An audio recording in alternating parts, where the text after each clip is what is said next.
Всем привет, дорогие друзья, на канале Paymaker. С вами, как всегда, я, Михаил. Приглашаю вас прослушать рубрику 40 персонажей. Сегодня я расскажу про Дон Марко Морелло.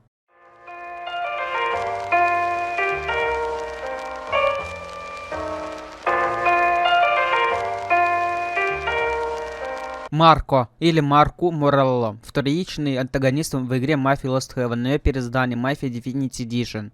Дон итало-американской мафии, глава преступного клана, является старшим братом Серджио Морелло.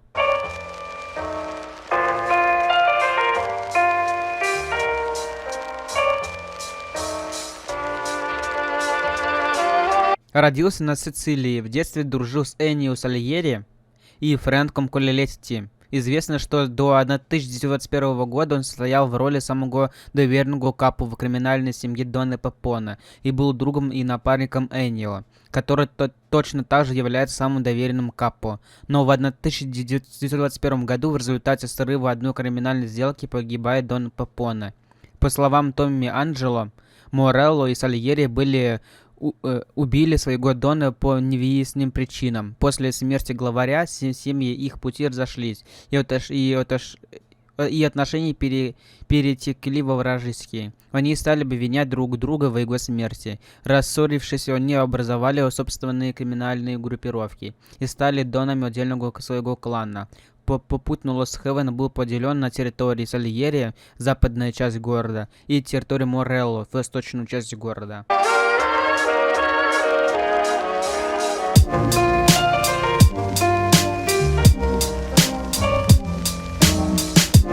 Морелло правил своей мафиозной группировкой с 1921 года. В отличие от более справедливого и мудрого Сальери, Морелло жесток и беспринципен. Он всегда строил свою властность на насилии, жестокости и обмане. Он мог запросто убить кого угодно, хоть любого своего гангстера, хоть любого мирного жителя. Родного брата Серджио Дон возвел до младшего босса и сделал своей правой рукой, вместе с которым он поддерживал порядок в семье, а простых трудяг обворовывал и жестоко расправлялся со всеми протестующими против их произвола. Например, братья руководили портовым хозяйством города и обогащались на махинациях с товарами и убийствами обворованных ими рабочих. Другим примером служит случай, когда при незначительной аварии, произошедшей из-за неоднозначных действий водителя Морелло, Дон на публике жестоко избил обычного водителя, который невольно врезался в его лимузин. Даже самыми преданными и верными гангстерами Морелло очень боялся своего Дона. Однако Морелло имел многих знакомых во власти, которые сотрудничали с ним, в частности, главного городского советника и главного прокурора в городе. Поэтому, как и в политике, так и в полиции города творился беспредел. До начала 1930-х Морелло всеми силами пытался уничтожить группировку Сальери, но пока скрытно и без прямой глобальной войны между группировками. Перестрелки и различные выяснения отношений между гангстерами и сообщниками семей случались, но это по мафиозным меркам были незначительные и обычные криминальные войной. Морелло удавалось переманить немало людей и компаньонов Сальери на свою сторону. В основном Морелло пытался взять под свою власть объекты торговли, разные досуги Сальери, которые были под его защитой. Но попытки заканчивались смертью тех, кто предал Сальери, и провалом планов Морелло. В 1933 году война обострилась. Для Морелло возникла возможность уничтожить Сальери. Один из гангстеров Сальери убил сына советника из хулиганов и участие в совершенных на территориях Сальери. Тогда Морелло с радостью стал усердно во всем помогать городскому советнику, который намеревался с помощью ФБР и прокуратуры уничтожить Сальери и его людей. Лишь ценой больших потерь Сальери смог выжить и сохранить свою группировку, и даже взять некий финансовый реванш, переменив на свою сторону бывшего бутлерга Морелло. Отмена сухого закона заставила криминальные группировки судорожно искать источники прибыли, и Морелло нашел их в наркоторговле, которой он промышляет и ранее, в связи с чем после 1933 года оборот наркотиков в городе принял куда большие масштабы. В свою очередь Сальери вложил имеющих у него деньги в различные нелегальные проекты, что позволило остаться заклятому конкуренту на плаву. Более того, Энио намеревался наконец-то выйти из тени могущества Морелло и предпринять попытку переманить на свою сторону политическую элиту города, которая стояла горой за Морелло. Но терпеть улучшение дел Сальери провалом своих целей Морелло долго не мог, а попытка Сальери заиметь из своих сторонников среди городской элиты и вовсе вынудила Марко перейти к активным действиям. И весной 1935 года Морелло решает физически устранить Дона Сальери.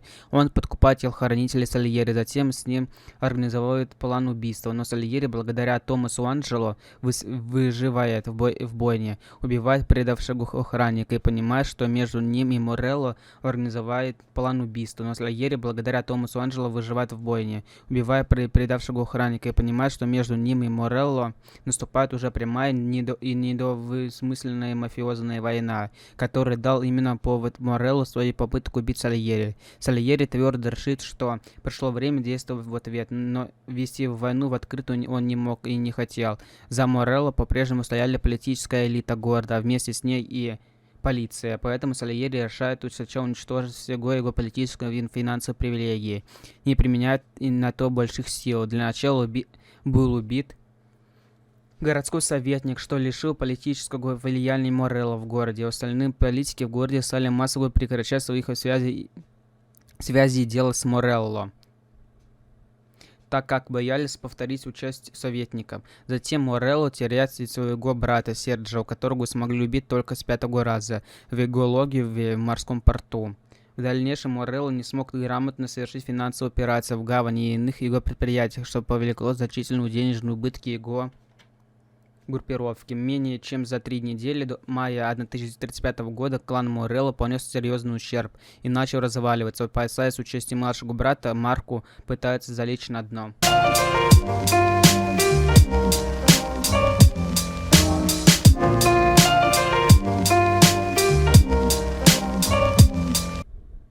Морелло все же пытается сохранить свой статус, и вечером 20 мая 1935 года самый крутой человек в городе посещает театр для встречи со сливками общества города. Узнав об этом заранее от своих информаторов, Сальери решает поставить окончательную точку в деятельности и жизни Морелло. Планировалось, что киллеры Сальери расстреляют его прямо у театра в 9 вечера после завершения мероприятия в театре, но они оканчиваются раньше, и вовремя заметив представителей Марко успевает сесть за свой бронированный лимузин и приказывает водителю угнаться от них. Начинается погоня, и водитель Морелло уезжает за город. Однако люди Сальери и все еще остаются на хвосте. Даже несмотря на то, что в погоню вмешался все еще стоящий за Морелло полиция и его личные телохранители. Если вы хотите увидеть мои страдания, мои слезы, мои огорчения и просто веселый, прекрасный контент неудачных фейлов, моментов, добро пожаловать на мой Бусти. Ссылочка на Бусти находится в описании данного видеоролика. Всего лишь нужно заплатить будет 50 рублей, и вы сможете посмотреть этот фейл момент.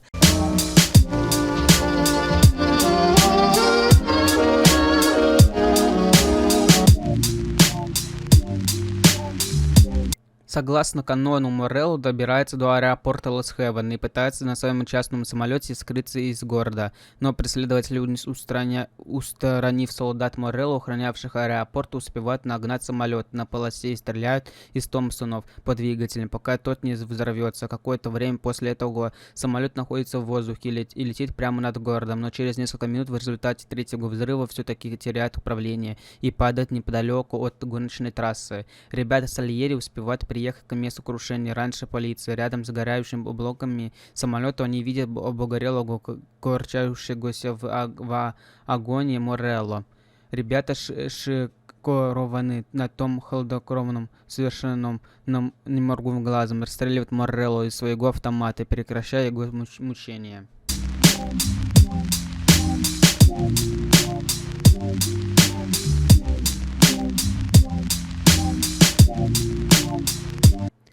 Сюжет игры предполагает два сценария гибели Морелло, и в обоих случаях нам придется стрелять непосредственно в самого Морелло. Лимузин Морелло заезжает в аэропорт, и люди Сальери выезжают за ним, но у диспетчерской мотор их машины глохнет, пока Томас Анджело старается нагнать вражеского Дона, когда тот собирается садиться в свой самолет. Полли и Сэм начинают чинить машину. Затем они втроем преследуют лайнер Морелло по взлетной полосе и стреляют по двигателям, пока те не взрываются. Самолет Марко взлетает, но из-за неисправности тут же падает с мощным взрывом. Такое крушение Морелло не суждено пережить. Лимузин Морелло уходит далеко за город, выезжает на достроенный мост. Водитель Морелло поздно тормозит, и машина одним колесом свисает над пропастью на краю моста. Томас Анджело решает толкнуть свою машину лимузину Морелло, и тот падает с огромной высоты и взрывается. Однако игрок может покончить с Морелло напрямую и лично расстрелять Марко и его охрану как на мосту, так и во время погони. Подробнее об этом событии описаны в соответствующей главе. Так или иначе, Дон Морелло погибает без сильного руководителя. Его группировка рушится, а Сальери захватывает всю бывшую его территорию и начинает монополию править всем городом и его окрестностями. Однако торжество продлилось относительно недолго, а в 1938 году сама группировка Сальери была уничтожена, пережив Морелло всего на 3 года. А если вы хотите узнать о разных раздачах на разных площадках, или вот на приложении iOS и других разные промокоды, разные игры, разные площадки, разные халява, то присоединяйтесь к моей группе «Ну просто халявы». Ссылочка находится в описании данного видеоролика. Тут каждый день модерация данной группы, в том числе я лично, вас радует разными халявами.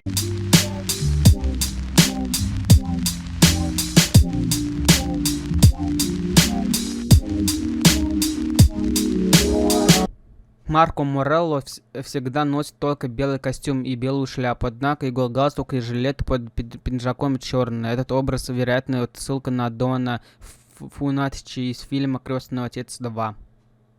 В издании Definity Edition Морелло лишился шляпы, его жилет стал белым, а галстук сиреневым. Образ поведения Морелло, возможно, был срисован с Аль Капоне, пожалуй, самого известного в мире гангстера 30-х годов 20 века. Тот же строил свою власть на страхе и насилии. Внешний Марко Морелло схож с актером Диком Миллером. Фамилия была позаимствована у Джузеппе Морелло, основателем реальной преступной семьи Морелло в Нью-Йорке. Ныне она известна как криминальная семья Дженовезе, которая существует по сей день. Она отличается особой жестокостью и хитростью, а также стала новатором в таком виде заработка, как крышевание. Сальери обвиняет в смерти Дона Пепоне именно Морелло, а Морелло, напротив, обвиняет Сальери. В оригинальной игре его имя ни разу не прозвучало. Ему посвящена карточка номер 8 из коллекции сигаретных вкладышей Mafia Divinity Edition. В Mafia 2 есть белый вариант дорогого костюма со шляпой, который похож на костюм Морелло.